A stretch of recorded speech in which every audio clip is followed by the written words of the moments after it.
Mega ఫ్యామిలీలో చూసుకుంటే చాలా మంది హీరోస్ ఉన్నారు. దాంట్లో ఇప్పుడు యంగ్ జనరేషన్ సాయి ధరమ్ తేజ్ గానీ, వరుణ్ తేజ్ గానీ, వాళ్ళలో ఎవరిదైనా వాయిస్ చేస్తారా మా కోసం?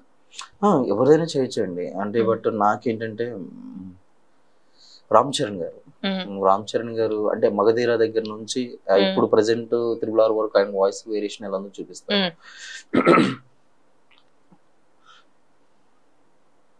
హై పిచ్ లో మగధీర ఫైట్ శ్రీహరి గారి దగ్గర ఆయన మాట్లాడుతున్నప్పుడు ఆయన మాట్లాడే విధానం, శ్రీహరి గారు వెంటనే డైలాగ్ చెప్తారు.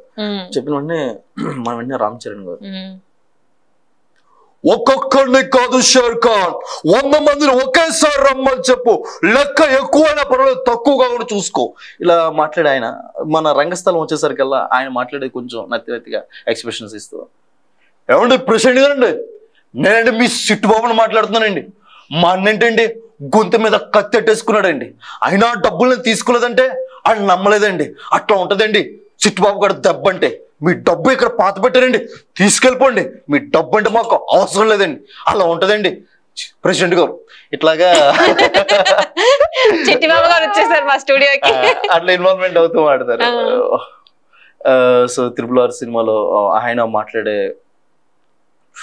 అక్టర్ మర్యాదగా నువ్వు లొంగిపో, సేమ్ చిరంజీవి గారి వాయిస్ టైప్ ఆఫ్ వెర్షన్ లో ఆయన మాట్లాడే విషయం. ఇలాగా రామ్ చరణ్ గారి యొక్క వాయిస్ ని తీసుకోవడం, ఇలా చిరంజీవి మెగా ఫ్యామిలీ అని కాదు, మోర్ దెన్ ఆఫ్ అందర్ హీరోస్ వాయిసెస్ ని చేయొచ్చు.